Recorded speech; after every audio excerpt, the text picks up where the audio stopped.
안녕하세요. 서울대학교 치과병원 구강내과의 정진우입니다. 오늘 제가 강의 드릴 내용은 턱관절 장애의 진단 및 평가에 대해서 강의 드리도록 하겠습니다. 앞서 먼저 시간에는 우리 김미윤 교수님께서 턱관절 장애의 병인론에 대해서 말씀을 드렸는데요. 이번 시간에는 Diagnostic Criteria for TMD, DCTMD 중심으로 실제 임상에서 턱관절 장애를 진단하는 방법과 또 턱관절을 평가하는 방법에 대해서 간단히 설명드리도록 하겠습니다. 첫 번째는 축도학 장애는 축두골과 하악골에 나타나는 모든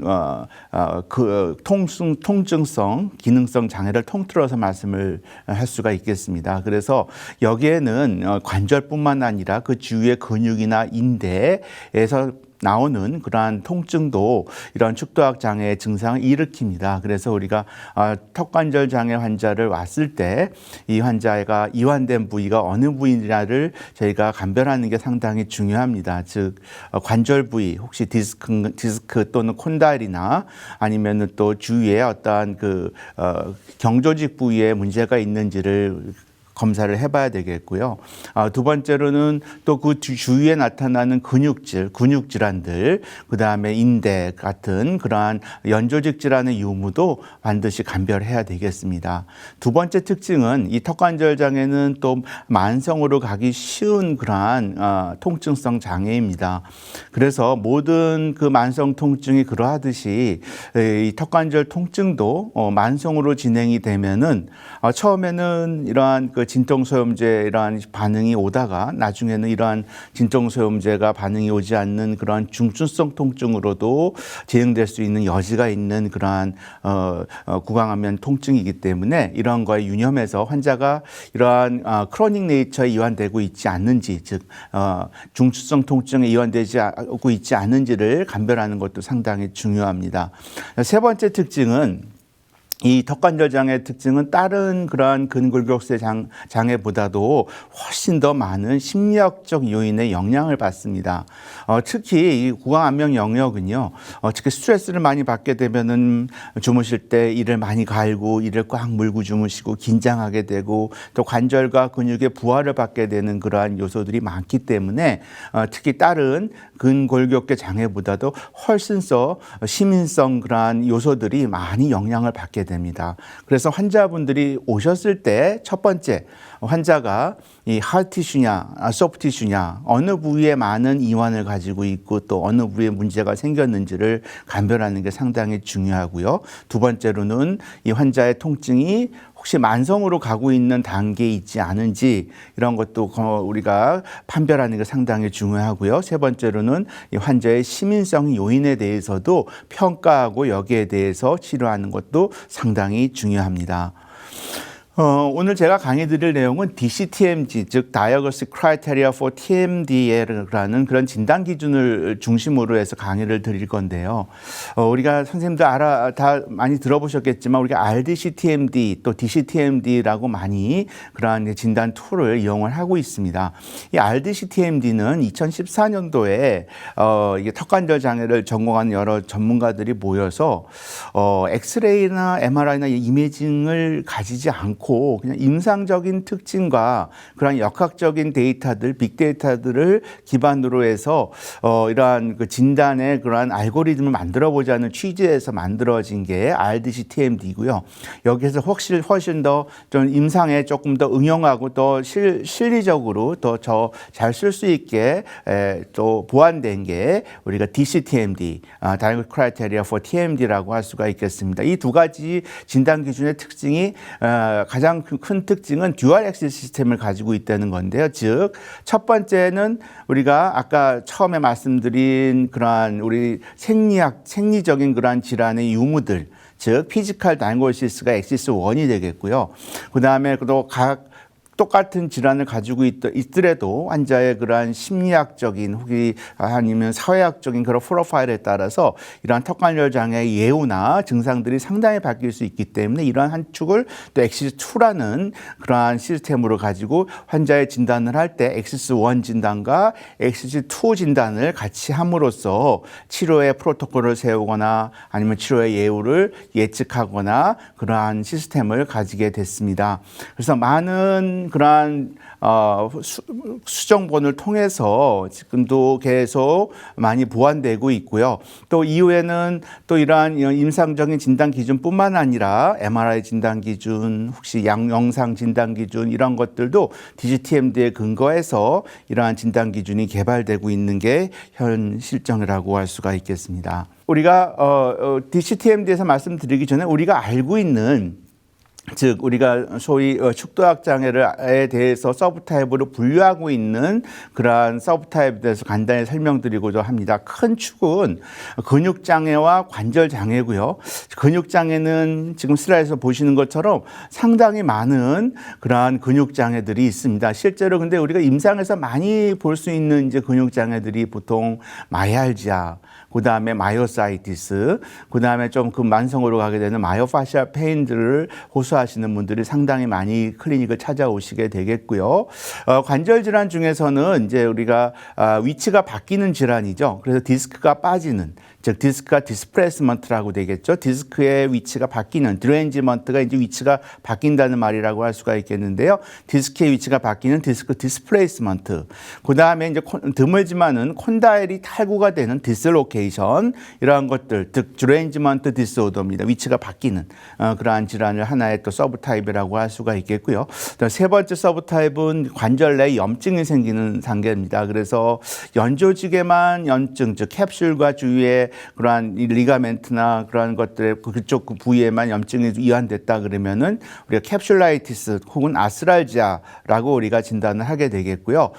조금 더 나아가서 그런 그 본 티슈에 염증이 생겨서 골관절염이 생기고 그 다음에 하악의 위치가 바뀌게 되는 그러한 비가역적 그러한 염증의 상태를 아스라이티스, 골관절염이라고 할 수가 있겠습니다. 또 드물지만은 다발성 관절염, 예를 들면은 류마티스 관절염이나 아니면 강직성 척추염 같이 전신적인 질환에 의해서 다발적으로 나타나는 관절염이 턱관절에 이완됐을 경우에도 마찬가지로 뼈에 턱관절 본 티슈에 염증이 생길 수가 있겠습니다. 그래서 아주 크게 세 가지로 나누게 되면 근육장애, 그 다음에 디스플레이스먼트, 즉 드레인지먼트, 혹은 디슬로케이션, 그 다음에 아스로지니스 디스오더, 염증성 질환으로 나눌 수가 있겠고요. 물론 환자가 왔을 때 환자가 이완되는 경우는 이 세 가지가 다 중복돼서 이완되는 경우도 상당히 많고요. 또 어느 한 서브타입만 단독으로 이완되는 경우도 상당히 많이 있습니다. 그 이외에 아주 드물지만은 뭐 강직이라든지 앵킬로시스라든지 그 다음에 또 나이가 드시거나 약물의 부작용으로 나타나는 이상 운동증이라든지 아주 드물지만은 턱관절부에 나타나는 종양이라든지 이런 것들도 축도학 장애의 언커먼한 그러한 디스오더라고 할 수가 있겠습니다. 조금 더 RDCTMD를 살펴보면요. 이제 2014년까지 이 RDCTMD를 많이 사용을 했었는데요. 보시는 것처럼 그룹 1.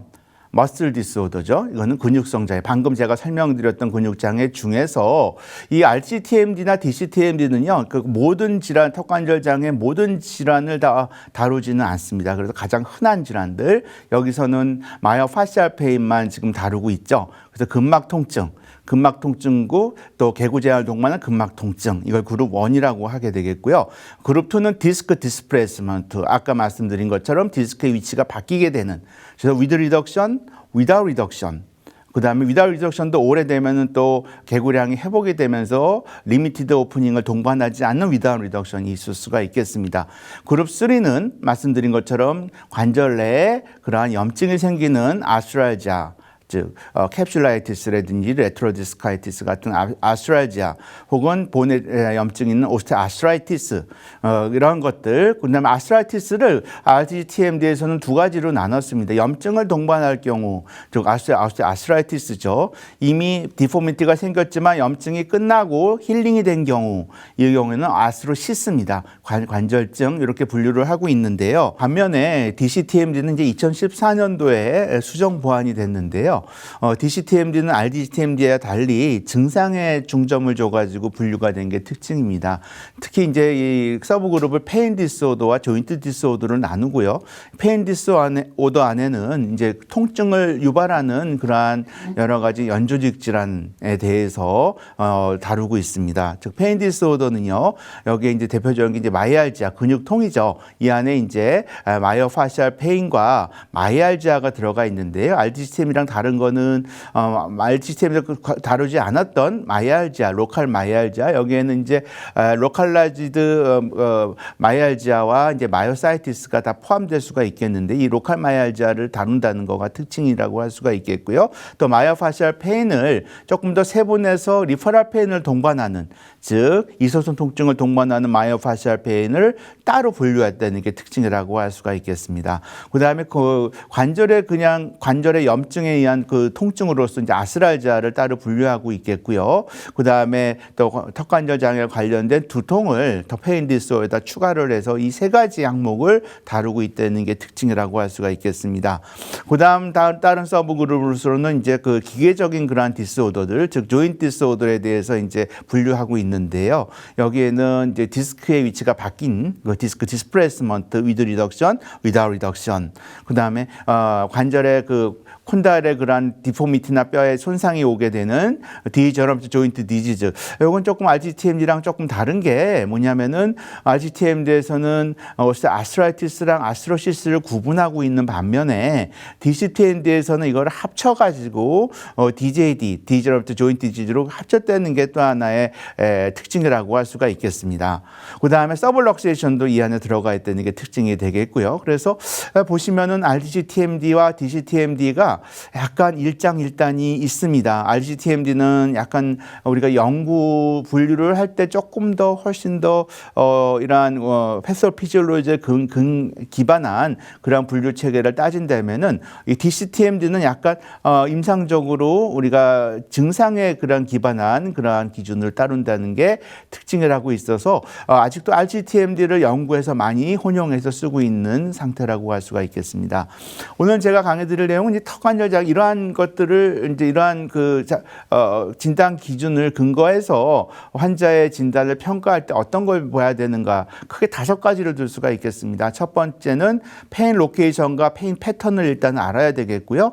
두 번째는 이제 관절에 잡음이 있는 경우에는 그 관절 잡음의 그러한 특성과 그 다음에 그런 형태를 우리가 파악을 해야 되겠고, 세 번째로는 개고량과 그 다음 맨디블 운동에 대한 그러한 양상들에 대한 평가가 이루어져야 되겠고요. 네 번째, 다섯 번째는 관절낭과 근육의 촉진, 이러한 것들, 이 5가지가 이루어지면서 아까 말씀드린 여러 가지 턱관절 장애 세부 진단 기준을 우리가 진단할 수 있는 근거를 마련할 수가 있겠습니다. 먼저 페인 로케이션에 대해 말씀을 드리겠습니다. 페인 로케이션은요, 오른쪽에 있는 게 이제 저희가 쓰고 있는 DCTMD 차트입니다.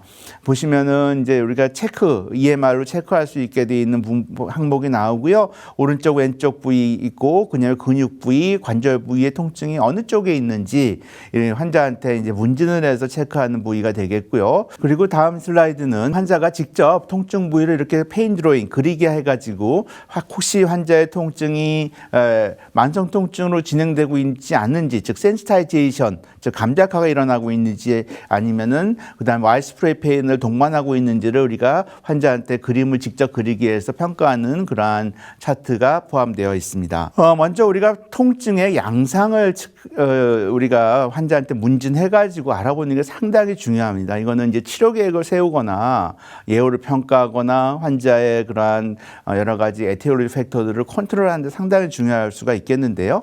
만약에 환자의 그런 턱관절 통증이라든지 아니면 근육 통증들이 이러한 패턴을 가지고 있는다. 즉 아침에 일어나면 통증이 아주 심해졌다가 다시 저녁 때까지는 좀 좋아지다가 다시 또 아침에 일어나면 심해졌다. 이러한 첫 번째 패턴 같은 경우는 어떤 거가 될 수 있을까요? 잘 때 문제가 있는 거죠. 즉 수면 시간에 수면 중에 어떤 관절이나 근육에 로딩을 받게 되는 거죠. 예를 들면 이를 간다든지 밤에 이를 꽉 물고 잔다든지 아니면은 수면 자세가 문제가 있다든지를 생각해 볼 수가 있겠고요.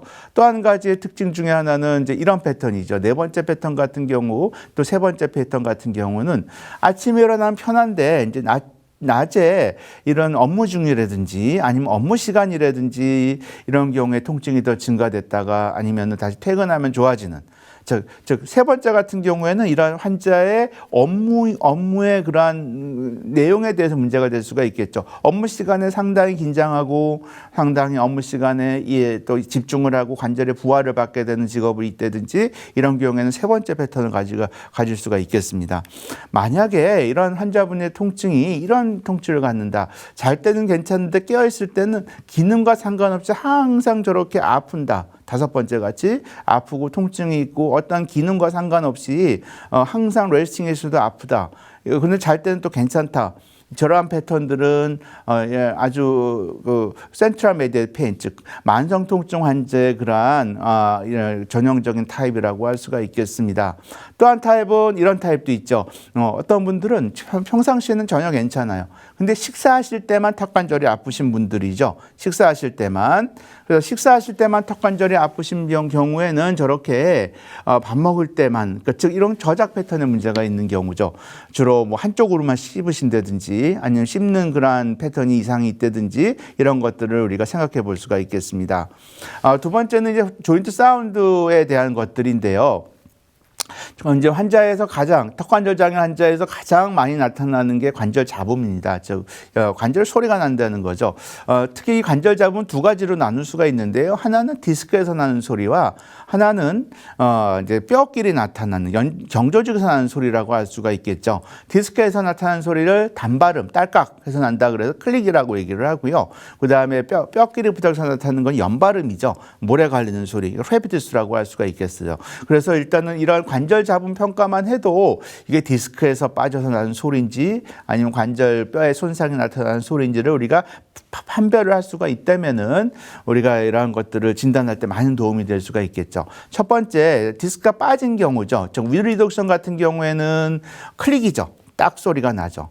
하지만은 이제 without 디스크가 걸려버리면 소리가 안 나게 되겠죠. 하지만은 또 안 난 상태에서 오래 진행이 되면 이 디스크가 찢어지게 됩니다. 디스크가 티어가 되죠. 그렇게 되면은 어떻게 되냐면 클릭이긴 클릭인데 좀 지저분한 클릭, 우두둑 소리.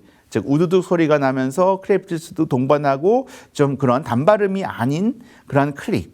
이런 소리가 동반할 수가 있겠습니다. 뼈끼리 부닥치게 되면 뼈끼리 부닥치는 크레프티스가 나타날 수가 있겠죠. 그래서 주로 우리가 질환에 의한되는 거는 클릭인과 크레프티스라고 할 수가 있는데요. 간혹 환자분들이 이런 소리 이외에도 소리가 나서 많이 소리 걱정돼서 오시는 분들이 있는데요. 대부분은 이제 아주 정상적인 콘다일러 무브먼트죠.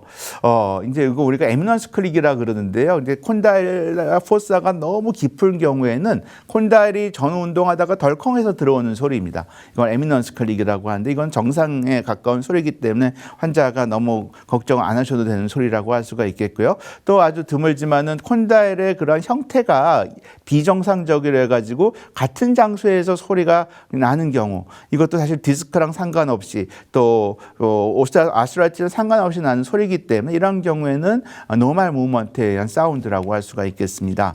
자, 위드 리덕션이죠. 선생님 다 아시는 것처럼 디스크가 빠졌다가 딸깍하고 들어오는 소리라고 할 수가 있겠죠. 그래서 소리가 나는 경우는요, 사실은 이 벌드 나는 소리는 콘다일이 디스크로 위로 올라가는 소리가 될 수가 있겠고요. 그 다음에 담을 때 나는 소리는 콘다일이 디스크에 다시 빠져서 나는 소리라고 할 수가 있겠습니다. 조금 더 진행이 되면 이제 위다 리덕션, 디스크가 저렇게 걸려가지고요, 이제 개구장애가 생기게 되겠죠. 이렇게 되면 이제 소리가 안 나게 되는 거죠. 클로즈 락이라고 할 수가 있겠죠. 그래서 디스크 디스플레이스먼트가 진행이 되는 경우는 처음엔 소리가 나다가 그 다음에 가끔씩 걸리게 되겠죠. 우리가 이제 스테이지 2라고 얘기를 하는데요. 그래서 이게 라스무센이라는 사람이 스테이징을 한 건데요. 그래서 우리가 이 디스크가 빠진 거를 다른 말로 내장증이라고 얘기를 합니다. 즉 캡슐 내에서 캡슐 밖으로 빠져나온 건 아니고 캡슐 내에서 위치가 바뀌었다. 그래서 인터널 디레인지먼트라고 얘기를 하죠. 그래서 디스크가 빠져서 들어왔다 나왔다 하는 경우가 스테이지 1, 클릭 소리가 나다가 가끔씩 걸리게 되면은 인터미터 락킹, 그 다음에 완전히 걸리게 되면은 클로즈드 락, 그 다음에 디스크가 손상이 돼가지고 되면은 디스크 퍼포레이션이죠. 디스크가 이제 찢어지게 되고, 이게 더 진행이 되면은 이제 뼈끼리 부닥치면서 뼈가 손상이 되는 그냥 디제너티브 조인트 디지즈죠. 오스테오아스로시스나 혹은 오스테오아스라이티스로 진행이 되면 이럴 경우에는 이제 우리가 대부분 많이 나타나는 게 오픈바이시죠. 이렇게 나타나는 게 디스크 디스플레이스먼트의 프로그레션이라고 할 수가 있겠습니다. 우리가 소리 나는 위치만 가지고도 우리가 가늠해 볼 수가 있는데요. 만약에 입을 벌리자마자 소리가 났다. 그렇다면 이게 디스크가 아주 살짝 빠져나온 거죠. 살짝 빠져나왔기 때문에 이 콘다일 앞으로 금방 올라가게 되는 겁니다. 벌리자마자 소리가 난다 그러면 디스크는 아주 슬라이트하게 디스플레이스먼트가 된 걸 우리가 예상해 볼 수가 있겠고요. 근데 끝까지 벌어지면 소리가 났다 그러면 디스크가 조금 더 많이 빠져나온 거라고 할 수가 있겠습니다. 차트도 마찬가지로 조인트 사운드 이밸리에이션 하는 차트가 있을 수가 있겠고요. DCTMD 차트에서. 다음은 이게 크래프트 수에 대한 것들이죠. 그래서 이제 뼈끼리 부닥치게 되면은 이제 뼈끼리 부닥치는 연발음이 나타나게 되겠는데요. 이게 염증을 동반하는 경우는 오스테오아스로시스죠. 즉 손상이 되고 염증이 생겼다가 힐링이 돼가지고 더 이상 관절에 디포미티는 생기지 않지만은 플래트닝은 있고 디포미티는 남아 있어서 저렇게 오픈바이스 유발하는 거죠. 하지만은 아스로시스의 단계는 더 이상 염증이 유발되지 않기 때문에 스테디한 그런 상태라고 할 수가 있겠습니다. 아스로시스는 똑같이 오픈바이스 되죠. 근데 우리가 이제 아스로시스냐 아니면은 염증을 동반하는 아스라이티스냐를 감별하기 위해서는 보통은 CT를 많이 찍죠. 엑스레이에서도 상당히 진행된 아스라이티스 같은 경우에는 코티칼 라이닝의 그러한 파괴를 볼 수가 있는데, 저 아스로시스를 한번 보시게 되면은 여기 보시면은 여기 이제 왼쪽에 있는 콘다일에 플래트닝이 되어 있지만은 슬라이드 보이실지 모르겠지만은 코티칼 라인이 비교적 인택트합니다. 하지만 아스라이티스 같은 경우에는 왼쪽 보시면은 코티칼 라인이 약간 지저분하게 돼 있죠. 그래서 이제 플레인 엑스레이로 보일 정도면 상당히 많이 진행이 된 경우라고 할 수가 있겠고요. 사실은 우리가 CT, 과거에는 메디컬 CT가 레디에이션 때문에 턱관절 CT를 자주 찍을 수가 없는데 요즘은 콤빔 CT가 개발이 됐기 때문에 콤빔 CT로 보험이 되면서 우리가 환자한테 아주 진단학적으로 상당히 많은 혜택을 받을 수가 있겠습니다. 그래서 CT를 보시면은 저렇게 콘다일의 라이닝이 없어진 걸 보실 수가 있겠죠. 이게 이제 액티브하게 나타나는 본의 디스트럭션이라고 상태라고 할 수가 있겠습니다. 오히려 아스라이티스죠.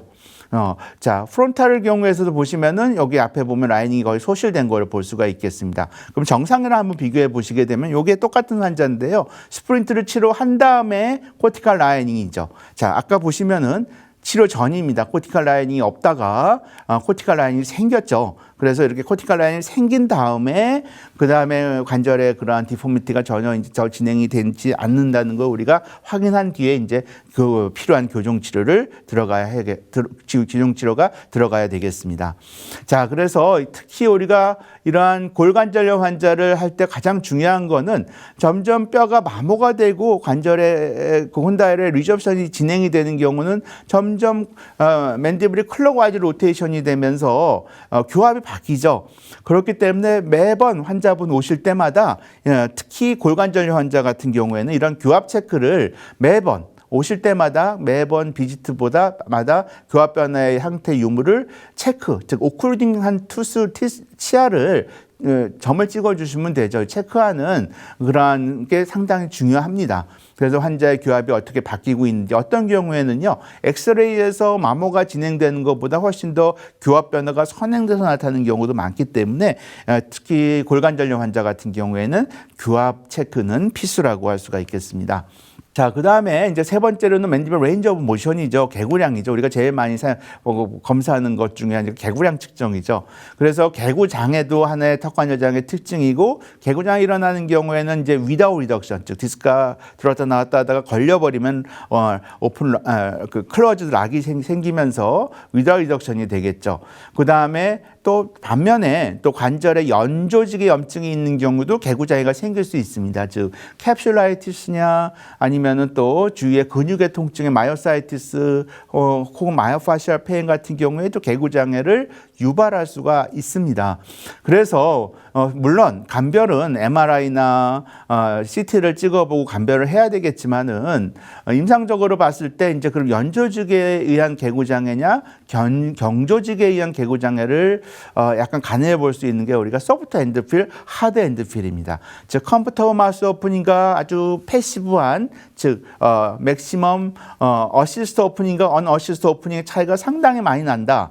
그러면 이거는 연조직에 의한 개구장애일 가능성이 많고요. 하드 앤드 필, 언어시스트 오프닝과 어시스트 오프닝의 차이가 별로 나타나지 않는다. 이런 경우에는 경조직, 즉 위다웃 리덕션이라든지 아스트라이티스 같은 경조직에 의한 개구장애일 가능성이 상당히 많습니다. 특히 우리가 개구량을 쟀을 때 인사이즈 투 인사이저 엣지를 재기 때문에 반드시 오버바이트의 그런 양을 계산해 봐야 되겠죠. 딥바이트면은 그만큼 더해줘야 되겠고 오픈바이트 경우에는 그만큼 오픈바이 양을 빼줘야 되겠죠. 그래서 그런 개구량을 측정할 때도 고려를 해야 되겠습니다. 자, 오프닝 패턴도 상당히 중요하죠. 자, 오프닝 패턴은 어느 쪽이 한쪽에, 즉 양쪽 우리가 본 하나에 관절이 두 개가 있기 때문에 어느 한쪽의 관절 운동이 안 된다. 즉 위다웃 리덕션이 걸려 있다. 그러면은 입을 벌릴 때 치우치게 벌어지게 되겠죠. 그걸 우리가 L 데비에이션이라 그러죠. 즉 환자가 입을 벌리는데 자꾸 오른쪽으로 치우쳐진다. 그러면은 오른쪽에 있는 콘다일의 무브먼트가 안 된다는 증거, 혹은 콘다일이 짧거나 아니면 관절 운동이 잘 안 되거나 이런 증거라고 할 수가 있어요. 그렇기 때문에 이러한 데비에이션 유무를 상당히 보는 것도 중요합니다. 만약 S 데비에이션은 이제 위드 리덕션의 그러한 그 동반이라고 할 수가 있겠는데, 보시는 것처럼 입을 벌렸을 때 저렇게 S 데비에이션, 한쪽으로 치우쳐졌다가 다시 이거는 클릭이 나타나는 경우에 데비에이션, 즉 디플렉션이 일어나게 되는 경우죠. 그래서 이제 위드 리덕션 같은 경우는 저렇게 S 데비에이션이 일어나는 경우가 있을 수가 있겠습니다. 위다웃 리덕션은 아까 말씀드린 것처럼 한쪽으로 치우쳐지는 L 데비에이션이 나타나겠죠. 왼쪽이 걸려 있다 그러면 이 벌릴 때 왼쪽으로 치우쳐지게 되는 그러한 양상을 보이게 되겠죠. 그래서 마찬가지로 차트에도 이러한 표시한 부위에다가 이제 개구량을 재고요. 그 안쪽에 또 그 데비에이션 유무를 그림을 그리게 되는 그러한 차트가 있을 수가 있겠습니다. 마찬가지죠. 그래서 데비에이션 양을 재겠고요. 그 다음 단계는 이제 캡슐을 팔페이션 하는 겁니다. 캡슐을 팔페이션 하게 되는데 캡슐을 눌러보는 거죠. 눌러보는 이유는 캡슐 내 염증 유무를 체크하게 되는 겁니다. 염증이 생기는 경우는 크게 네 가지로 들 수가 있는데요. 하나는 연조직의 염증이라고 말씀을 드렸죠. 그래서 캡슐라이티스, 캡슐의 염증, 캡슐 안에 플루이드 안에 염증, 시노바이티스, 레트럴 디스칼 티슈 안에 염증, 레트럴 디스카이티스인데요. 이 세 가지는 거의 비슷하게 동시에 일어나기 때문에 같이 혼용해서 쓰는 경우가 많고요. 이제 두 번째로는 디스크가 빠져서 위드 리덕션이 같은 경우에도 어떤 경우에는 통증 없이 그냥 소리만 나는 경우가 있는가 하면은 빠져나오면서 염증이 생기는 경우죠. 즉 1번을 동반하게 되는 거예요. 레트로 디스카이티스 같이. 그 인플라메이션 동반한 디스플레이스먼트에서도 캡슐에 염증이, 캡슐을 누르면 아프게 될 수가 있겠고요. 그다음에 세 번째로는 콘다일의 염증이죠. 본의 염증이 있는 경우도 당연히 캡슐을 누르면 아프게 되겠고요. 그다음에 이제 다발성 관절염도 마찬가지로 본의 염증이 생긴 거니까 당연히 팔페이션이 아프게 됩니다. 이 네 가지의 그런 상황일 경우에는 캡슐을 누르면 아프게 되는데요. 자, 우리가 이런 저렇게 이제 캡슐에 염증이 생기면요, 염증 생기 있는 부위의 그 교합이 아주 심한 경우, 저렇게 헤마스로시스 같이 심한 경우, 피가 이렇게 차올라와 있는 아주 상당히 많은 이퓨전이 있는 경우에는 교합이 뜨는 경우도 있어요. 그래서 이런 경우에는 섣불리 교합 조정을 하면 안 되죠. 그래서 염증이 다 가라앉은 다음에 교합 상태의 유무를 체크하는 게 상당히 중요합니다. 자, 캡슐 팔페이션은요, 상당히 약한 걸로 눌러야 됩니다. 약한 세기로. 우리가 머슬은 한 1kg, 인치당 1kg의 압력을 누른다고 한다면은 캡슐은 그 반입니다. 상당히 적은 그런 압력으로. 그래서 보통 우리가 진단 툴을 할 때 저렇게 알고미터라든지 저울을 가지고 팔페이션 하는 연습을 하죠. 세기를. 0.5kg 정도의 그 부위를 레터럴 캡슐, 즉 콘다일의 레터럴 폴이 있는 부위, 레터럴 폴이 있는 부위에다가 이렇게 0.5kg들의 압력으로 한 2초 정도 누르게 되는 게 캡슐 팔페이션이라고 할 수가 있어요. 또 한 가지는, 이거는 팔페이션은 아니지만은, 이거는 DCTM에 들어가 있는 항목은 아니지만은 상당히 임상에서 유용하게 쓰는 방법을 소개를 시켜드리겠습니다. 이거는 로딩 테스트라는 방법인데요. 서랍장, 우리가 그 치과에서는 서랍자를 한쪽 구치부에다가 물리게 되는 겁니다. 한쪽 구치부에다가 만약에 저 왼쪽 구치부에다가 물리게 되면은 이제 콘다일은 어떻게 됩니까? 한쪽 구치부 왼쪽에 만약에 물렸다 그러면은 콘다일은 반대쪽의 콘다일이 위로 올라가게 로딩을 받게 돼요. 즉 왼쪽으로 물었을 때 오른쪽의 콘다일에 로딩을 받게 됩니다. 즉 오른쪽에 관절에 염증이 있다 그러면은 왼쪽으로 넣을 때 오른쪽이 아프게 되겠죠. 하지만 염증이 없으면 아프지 않겠죠. 그래서 이게 동측의 바이트 스틱을 눌렀을 때 동측이 아닌 반대측의 관절의 염증을 관절의 통증을 호소한다 그러면은 관절 기형성, 관절에 염증이 있다는 걸 우리가 가늠해 볼 수가 있겠고요. 반면에 바이트 스틱을 눌렀을 때 동측의 폐국은 근육은 같은 쪽의 근육이 수축하게 되죠. 그래서 근육에 염증이 있다 그러면은 물었을 때 동측 근육 부위가 뻐근하게 아프게 되겠죠. 즉 바이트 스틱을 물었을 때 같은 부위 쪽 동측의 그런 부위에 통증을 느낀다 그러면 근육 오리진일 가능성이 많고요. 반대쪽에 그러한 통증을 호소한다 그러면은 반대쪽 관절의 염증, 관절 오리진의 통증을 우리가 생각해 볼 수가 있습니다. 상당히 유용한 그러한 방법이라고 할 수가 있겠습니다. 네, 그래서 이런 로딩 테스트도 이제 차트에 저희가 들어가 있고요. 그 다음에 이제 마지막으로 이제 근육의 팔페이션이라고 할 수가 있겠는데 이거는 우리가 이제 아까 앞서 말씀드린 마이오파시알 페인과 그 다음에 마이알지아를 우리가 가늠해 볼 수 있는 경우인데요. 자, 마이오사이티스 같은 경우에는 MRI 이피션이 있는 게 MRI 찍어서 보이는 경우가 가끔씩 있습니다. 하지만 마이오파시알 페인 같이 트리거 포인트나 타워 밴드 같은 경우에는 상당히 영상으로 진단하기가 어려워요. 그렇기 때문에 우리가 보통은 이런 팔페이션을 가지고 진단에 의존을 많이 하게 되겠죠. 근육장은 수많이 이렇게 많습니다. 하지만 이제 제일 많이 사용하는 것들을 우리가 DCTMD에서는 저기 마이오파시알 페인 중에서 개구 장애를 동반한 마이오파시알 페인 이렇게 분류했던 거를 반면에 DCTMD에서는 마이알지아로 분류를 하고 여기에 로컬 마이알지아 여기 이제 로컬라이즈드 마이알지아와 마이오사이티스를 의미하겠고 마이오파시알 페인, 리퍼럴 페인을 동반한 마이오파시알 페인 이렇게 세 가지로 분류하는 게 특징이라고 할 수가 있겠습니다. 로컬라이즈드 마이알지아는요, 여러분 상당히 흔한 거죠. 근육을 많이 쓰면 아픈 거죠. 그러니까 우리가 항상 일상적으로 겪는 상태죠. 뭐 무거운 거를 많이 들었다든지 갑자기 오버유즈를 하게 되는 거죠. 아니면은 또 장시간 어떤 근육을 썼다든지 그러면 잠깐 아팠다가 풀어지는 거죠. 그래서 아주 인터미턴트한 오버유즈로 인한 아주 인터스티셜 인플라메이션 아주 그 관절의 일시적인 그런 인플라메이션이지만 금방 리커버리가 되는 그러한 통증이라고 할 수가 있겠습니다. 반면에 마이오사이티스 염증이 조금 더 진행이 돼가지고 리커버리가 안 되는 그런 염증성 상태입니다. 대부분은 약을 먹어야지 좋아지는 근육의 염증 상태라고 할 수가 있겠습니다. 이런 것들이 이제 급성 통증이죠. 급성 근육통이죠.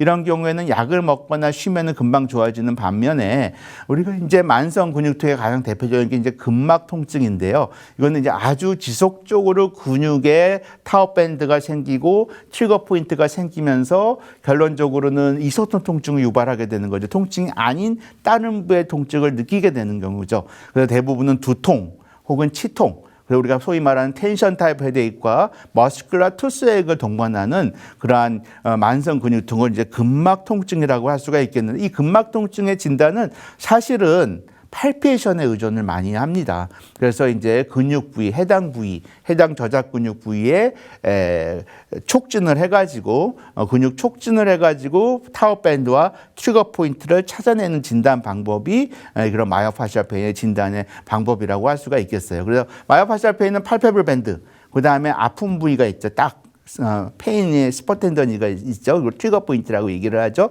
그리고 여기를 누르면은 통증이 이제 스프레드가 되죠. 그래서 되게 아닌 부위, 통증이 있는 부위가 아닌 부위의 통증을 호소하게 되죠. 두통이나 치통을 호소하게 되는 것들이 리퍼럴 페인이라고 할 수가 있겠습니다. 텐션 타입 헤데익 많이 겪어보셨을 겁니다.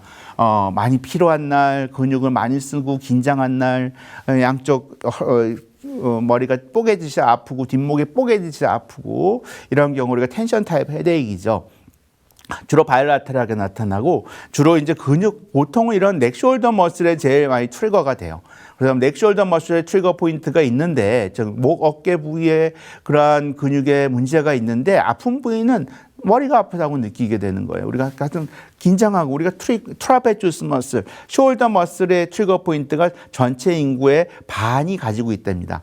그러니까 반 이상이 트리거 포인트를 가지고 있어요.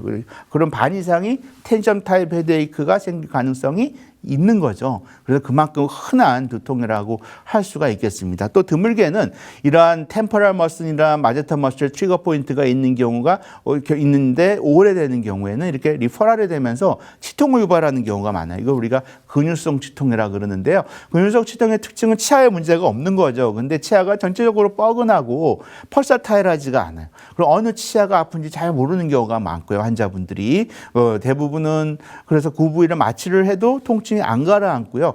예를 들면 그래서 어떤 분들은 이게 잘못해서 전반적인 그런 치주 조직의 본 리접션으로 인한 치아 치주 조직의 불편감으로 혼동하는 경우도 상당히 많습니다. 하지만은 우리가 이제 트리거 포인트나 아니면은 치아에 리도케인 블록을 해가지고 이런 머스큘러 토스액의 유무 같은 것들을 감별할 수가 있겠습니다. 머슬 팔페이션은요, 아까 우리가 캡슐 팔페이션 0.5kg이라고 말씀드렸는데요. 머슬 팔페이션은 저작근 같은 경우는 1kg입니다. 조금 더 세게 누르고 2초간 똑같이 누르게 되겠고요. 이제 리퍼럴 페인 유무를 보기 위해서 2초 가지고는 안 되고 5초 이상. 5초 이상 꾹 누른 상태에서 페인이 리퍼가 되느냐 안 되느냐를 진단해서 팔페이션을 하게 되겠습니다. 자, 그래서 마찬가지로 이제 해당 근육들을 하게 되는데요. 예를 들면 우리가 템포럴 머슬 같은 경우에는 세 가지 텐던을 나눠서 합니다. 안테리어, 미들, 포스테리어. 그 다음에 여기에 각 안테리어 텐던도 스폿이 3개가 있죠. 보통 우리가 어떻게 얘기를 하냐면 3번을 누릅니다. 즉 저렇게 세 부위를 나눠서 눌러서 셋 중에 한 군데가 아파하는 트리거 포인트 혹은 통증이 있는 부위, 텐더 포인트가 있다 그러면은 안테리어 템포럴 머슬이 포지티브죠. 즉 머슬에 텐더니스가 있다고 체크를 하게 됩니다. 셋 중에 하나가. 미들도 마찬가지죠. 세 군데 중에 하나가. 그다음에 포스테리어도 마찬가지게 되겠고, 마제터 머슬 같은 경우에는 오리진, 바디, 인절선. 옛날에는 슈퍼리어, 미들, 인페리어로 나눴었는데 이제 오리진, 바디, 인절선으로 저렇게 해서 DCTMD에서 팔페이션을 하게 되겠습니다. 네, 그래서 그다음에 이제 기타 중요한 이제 또 그 이외에 중요한 근육 중에 하나가 레터럴 테리고이드 머슬이죠. 이거는 인트라오랄로 즉 그 맨디블라 너치 콘다일랑 코로노이드 프로세스 부위에 있는 그 너치 부위에 이제 즉 코로노이드 프로세스 있는 부위에서 평행으로 이제 주행하게 되는 작은 머슬이랄 수가 있기 때문에 저렇게 보시는 것처럼 인트라오랄 구강 내에서 촉진을 하는 경우가 있겠고요. 또 한 가지는 이제 또 한 가지 의미 있는 그 근육 팔페이션 사이트 중에 하나가 템포럴 머슬의 텐던, 즉 인절선이죠. 즉 코로노이드 프로세스 부위를 촉진한 인트라오랄로 촉진하게 되는 그러한 부위라고 할 수가 있겠습니다. 그래서 그 다음에 또 한 가지는 사실 이건 DCTMD에는 들어가 있지가 않은데 아까 말씀드린 건 텐션 타입을 일으키는 가장 중요한 근육이기 때문에 저희 차트에는 집어넣습니다. 그래서 SCM 머슬이죠. 스토노 클라이도 마스토이드 머슬. 넥머슬이라고 할 수가 있겠죠. 넥머슬, 요 부위가 될 수가 있겠죠. 이 넥머슬. 그 다음에 제일 많이 생기는 트라페주스 머슬. 요 부위를 어퍼 트라페주스, 그 다음에 트라페 인저션, 그 다음에 SCM 머슬도 슈페리어, 미들, 인페리어. 그래서 이렇게 나눠서 촉진하게 되는데요. 저 근육들은 상당히 큰 근육이기 때문에 손가락으로 누르는 것보다는 두 손가락으로 해서 이렇게 눌러서 촉진하는 경우도 있습니다. 네, 그래서 이런 부위를 촉진하게 되겠죠. 그래서 이런 엑시스 1에 대한 진단을 하게 돼서 지금까지 말씀드렸던 이게 근육의 그러한 통증이냐 아니면 디스크가 빠져나와 있는 소리가 나는 거냐 혹은 개구량이 걸려가지고 혹시 하드 엔드필이냐 소프트 엔드필이냐 아니면은 또 관절 잡음이 있는 데 크레프티스가 있느냐, 오스아스라이티스냐, 물론 이거는 아까도 말씀드린 것처럼 환자의 증상에 기반한 진단 기준이지만 부가적으로 당연히 영상을 찍으셔야 되겠고요. 특히 오스아스라이티스 같은 경우에는 콤빈 CT 코미시티가 가장 스탠다드 그러한 크라이테리아이기 때문에 코미시티를 촬영하는 게 상당히 중요하고요. 필요에 따라서는 우리가 아주 만성으로 나타나는 디스크 디스프레션 위다우션 같은 경우에는 이게 개구량이 다시 회복이 돼요. 근데 이게 걸려 있는 거죠. 그래서 이런 것들을 감별하기 위해서 MRI를 종종 찍는 경우가 있습니다. 마지막으로 우리가 이제 엑시스2인데요. 이게 이제 DCTMD의 특징이라고 했는데 아까 엑시스1 가지고 똑같은 엑시스1의 진단을 가지고도 환자가 그 예후가 달라요.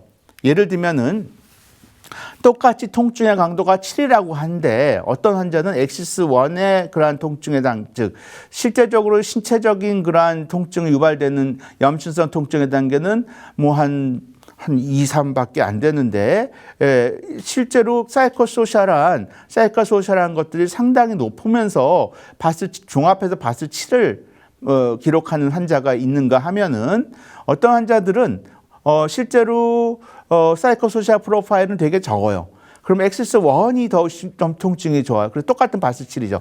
그럼 이 똑같은 7의 통증의 환자를 치료할 때 이 두 가지가 치료 프로토콜이 달라져야 되겠죠. 그렇죠? 자, 연두색 같은 경우에는 사이코소셜 프로파일이 상당히 심각한 환자입니다. 그런 경우에는 거기에 중점적으로 이거를 다루는 또 초록색 같은 경우에는 프로파일이 되게 적지만은 피지컬한 그러한 스테이투스가 상당히 진행이 된 환자입니다. 그럼 거기에 준해서 치료를 해야 되겠죠. 그래서 이런 것들에 따라서 환자의 진단 기나 치료 트리트먼트 플랜이 달라져야 되겠죠. 그래서 우리가 엑시스트 프로파일은 주로 우리가 이제 정신건강의학에서 쓰는 여러 가지 설문지 또 임상심리학에서 쓰는 여러 가지 설문지를 이용해 가지고 진단 평가를 합니다. 특히 정서적 요형 같은 경우는요, 저렇게 통증을 보일링을 시켜요. 똑같은 통증의 강도라도 저렇게 우울, 불안, 걱정 이런 것들이 있게 되면은 훨씬 더 환자가 느끼는 통증은 증가하게 됩니다. 그렇기 때문에 이러한 정서적 요인들을 잘 컨트롤하는 거, 평가하고 컨트롤하는 게 상당히 중요합니다. 그래서 우리가 지금까지 RCTMD에서 제일 많이 쓴 게 뭐냐면은 Symptom Checklist 90 Revision, SCL 90R 라는 그러한 90문항으로 된 그러한 설문지를 많이 사용을 했었습니다. 이건 9개 증상 차원을 가지고 T스코어로 환산을 해가지고 우리가 60점이 이상이 되면 경향성을 가진다. 아주 상당히 치료가 필요한 60 이하는 정상의 범주에 속하고 70은 상당히 비정상적인 T스코어를 우리가 의미할 수가 있겠는데요. 그래서 이렇게 9가지 증상 차원을 체크해 볼 수가 있습니다. 물론 스크리닝 테스트입니다. 그래서 여기에 어떠한 높은 점수가 나타난다 그러면은 임상 심리학 전공하신 분들이나 아니면 정신건강의학과 전문의에게 의뢰를 할 필요가 있는 경우도 있죠. 그래서 신체화는 아시는 것처럼 여러 가지 심리적인 그러한 경향을 질병과 관련시키려는 경향입니다. 여기 건강염려증도 들어갈 수가 있겠죠. 그다음에 강박증, 대인 예민성, 우울증, 불안, 적개심, 공포불안, 편집증, 정신증이 9개 증상 차원인데요. 주로 턱관절 장애, 특히 만성 통증에서 환자들한테 많이 나타나는, 많이 증가되는 그러한 디멘전을 보게 되면 주로 신체화, 소마티제이션과 디프레션, 우울증과 앵자이티 이 세 가지가 공통적으로 많이 증가됩니다. 다른 그러한 증상처에 만약에 증가됐다 그러면 통증도 있지만은 통증 이외에 다른 환자의 정신적인 혹은 정서적인 그러한 디스오더가 훨씬 더 많은 환자일 가능성이 있기 때문에 이건 조금 더 훨씬 더 전문의에게 의뢰를 해가지고 진찰을 받아보시는 게 중요할 수가 있겠습니다. 이런 SCL을 하는 경우 차트가 있겠고요. 이제 DCTMD는요, RCTMD는 주로 SCL을 가지고 했다고 반면에 DCTMD는요 수많은 설문지를 가지고 합니다. 보시는 것처럼 저렇게 9가지의 설문지가 나와 있습니다. 그래서 보시면은 주로 디프레션, 디스트레스, 앵자이티, 소마티제이션, 파라펑션을 잴 수 있는 그러한 조 펑셔널 리미테이션 스케일부터 PHQ9, PHQ4, GAD7, PHQ-15, 오랄비열 체크리스트 이런 설문조사를 가지고 체크를 하게 되는데요.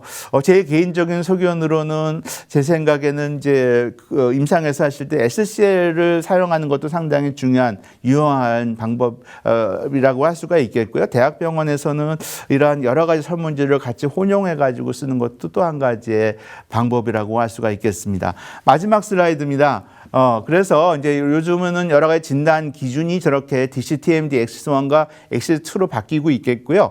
요즘은 다시 X3를 많이 얘기로 연구하는 학자들이 있습니다. X1은 아까 피지컬 다이어그노시스, X2는 사이코소셜 다이어그노시스라고 한다면은 X3, 서드 액시스는 뭐냐면은 쥔입니다. 쥔. 여러 가지 유전학적인 경향들, 그다음에 여러 가지 또 똑같은 경우라도 환자의 기질적인 거, 즉 뉴로 펩타이드라든지 아니면 브레인 액티비티라든지 다른 바이오마커들에 대한 연구도 현재 활발히 이루어지고 있습니다. 예, 오늘 제 강의는 여기까지입니다. 많은 도움이 되셨으길 바라겠습니다. 경청해 주셔서 감사합니다. 새해 복 많이 받으십시오.